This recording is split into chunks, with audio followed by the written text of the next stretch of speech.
Ya, shalom, selamat pagi semuanya. Ya, kesempatan pagi hari ini saya ingin menyaksikan kesaksian bagaimana saya dulunya adalah seorang yang terluka, seorang yang pernah kepahitan, dan kepahitannya terhadap orang terdekat saya, yaitu ibu kandung saya, mama. Melalui kesaksian ini, saya rindu agar semua kita yang pernah terluka, semua kita yang pernah tersakiti, semua kita yang pernah ada kepahitan sama seseorang, dalam melalui kesaksian saya pagi hari ini dapat membantu kita untuk bisa mengampuni. Ibu saya terkenal adalah orang yang sangat kejam, sangat killer di mata kami sebagai anak-anak.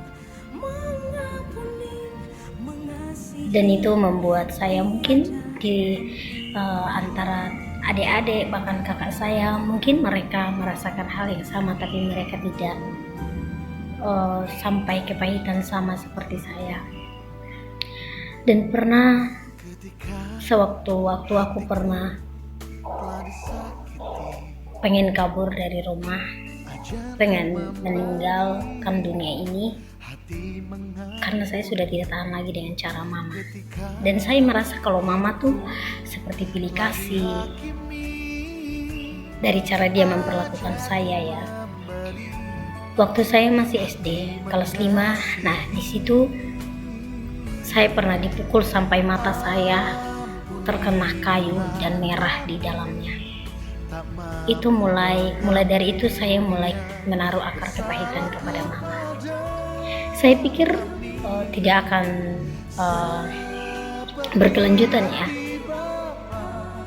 tapi ternyata hari demi hari rasa sakit itu semakin hari semakin bertambah. Dan ketika saya duduk di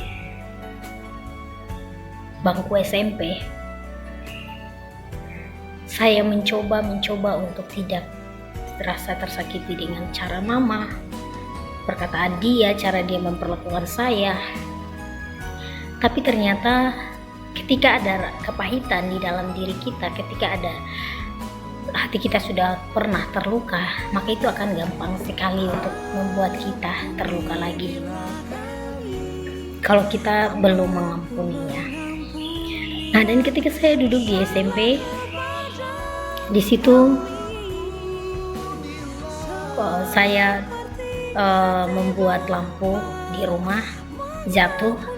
Di situ mama saya teriak, "Dasar kamu anak pembawa sial, dasar kamu anak tidak tahu diuntung."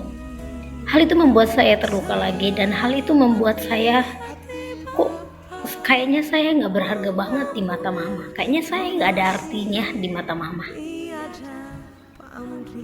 Dan itu menyimpan lagi luka dan duka. Dan sempat pernah saya berpikir, kenapa saya harus lahir dari rahimnya, kenapa saya harus ada di tengah-tengah keluarga ini, keluarga yang bagi saya tidak sayang sama saya. Ya mungkin papa sayang sama saya karena saya dekat dengan papa, tapi yang saya mau, saya lebih dekat dengan mama. Tapi ternyata enggak, justru mama membuat saya merasa mama tuh nggak pantas jadi mama saya. Mama tuh nggak pantas saya panggil mama, karena saya tuh nggak pernah berharga, saya tuh nggak pernah berarti di mata mama. Kebencian itu semakin hari semakin bertambah, semakin hari semakin membuat saya, bahkan saya adalah, ketika saya hidup dalam kepahitan, ketika saya hidup dalam sakit hati, saya orangnya menjadi dingin banget sama semua orang. Bahkan saya cuek, saya nggak bisa tertawa sama orang yang ada di sekeliling saya. Saya menjadi orang yang super serius banget. Sekali waktu saya pernah ditegur sama teman saya ketika saya berjalan menunduk, dan ketika disapa, "Hai Dep," gitu, saya lihatnya itu doang. Dan teman saya bilang, "Dep, Kenapa sih kok lu nggak bisa sih senyum dikit gitu? Kenapa lu setiap kali gua negur lu, setiap kali gua nyapa lu, muka lu selalu datar kayak gitu? Ya mungkin karena itu salah satu pemicunya ya. Ketika kita ada sakit hati, ketika kita terluka, ketika kita kepahitan, itu bisa menjadi salah satu pemicu buat kita, sehingga kita nggak welcome sama dunia ini, kita nggak welcome sama teman-teman di sekeliling kita. Bahkan kita merasa semua orang membenci kita, semua orang tuh membuat kita terluka, semua orang tuh membuat kita tersakiti. Hari demi hari, waktu demi waktu terus berjalan. Hingga tepatnya di tahun 2011 ketika saya duduk di bangku SMP kelas 2. Saya tidak tahu, mungkin itu cara Tuhan untuk memulihkan keluarga saya, memulihkan hidup saya. Karena Tuhan persiapkan saya untuk melayani Dia. Tuhan persiapkan saya untuk menjadi saksi banyak orang. Tuhan mempersiapkan saya untuk bisa bersaksi, bisa berbagi kepada orang-orang yang terluka, orang-orang yang sakit hati, orang-orang yang kepahitan. Saya tahu ini cara Tuhan untuk menunjukkan kasih-Nya kepada saya. Ini cara Tuhan untuk membuat saya menjadi saksi bagi banyak orang. Karena saya lihat Tuhan memakai orang-orang terdekat saya seperti mama untuk menguji saya, untuk membuat saya, mengajarkan saya bagaimana cara untuk mengampuni, mengajarkan saya bagaimana cara untuk bisa menerima orang yang membuat kita terluka. Pada tahun 2011, waktu saya duduk di SMP kelas 2, pada waktu itu kejadian yang luar biasa sekali. Karena papa mulai melayani Tuhan di sana sebagai gembala sidang.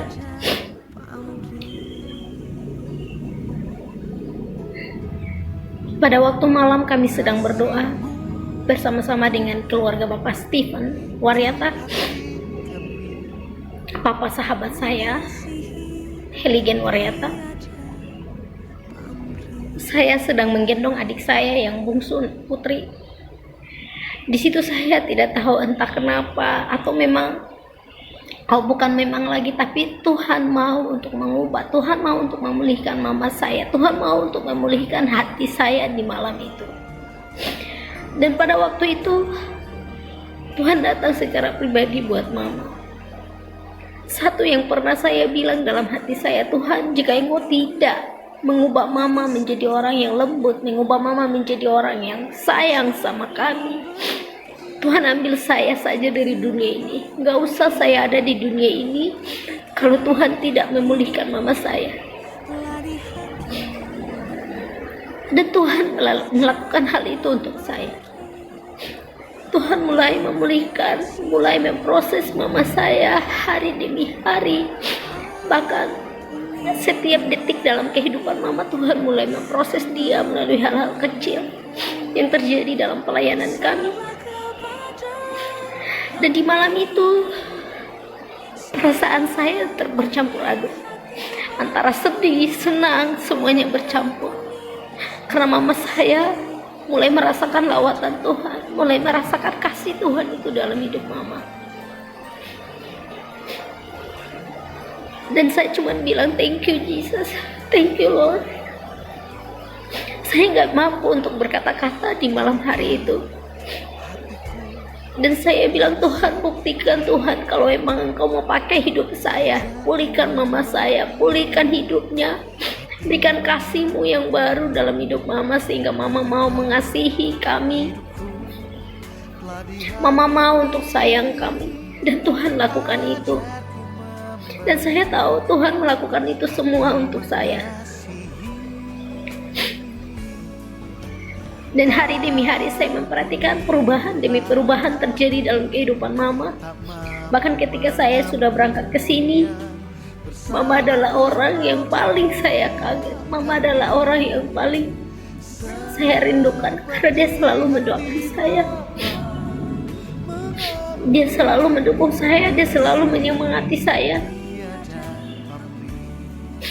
Bahkan ketika dia menelpon saya, pasti dia bilang, Kak, Mama pengen kita berbagi lah. Mama pengen kita saling berbagi.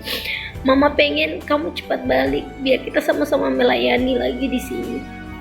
So aku bilang, yes, I will come back now.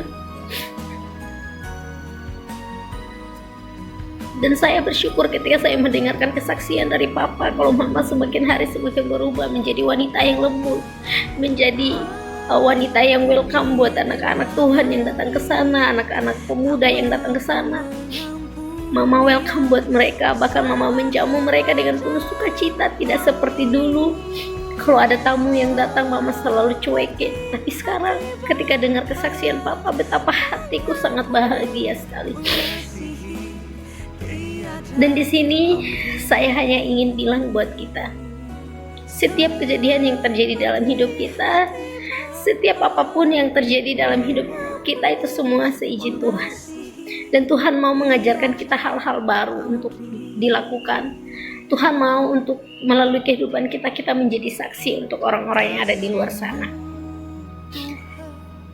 Dan saya berdoa agar setiap kita yang mengalami sakit hati, setiap kita yang mengalami kepahitan, setiap kita yang pernah mengalami pernah terluka oleh orang-orang di sekeliling kita, yuk kita mengampuni yuk. Karena ketika kita mengampuni, maka Tuhan akan melakukan hal-hal yang luar biasa dalam hidup kita. Tuhan akan membangun hal-hal yang baru dalam kehidupan kita. Terima kasih untuk semuanya. God bless.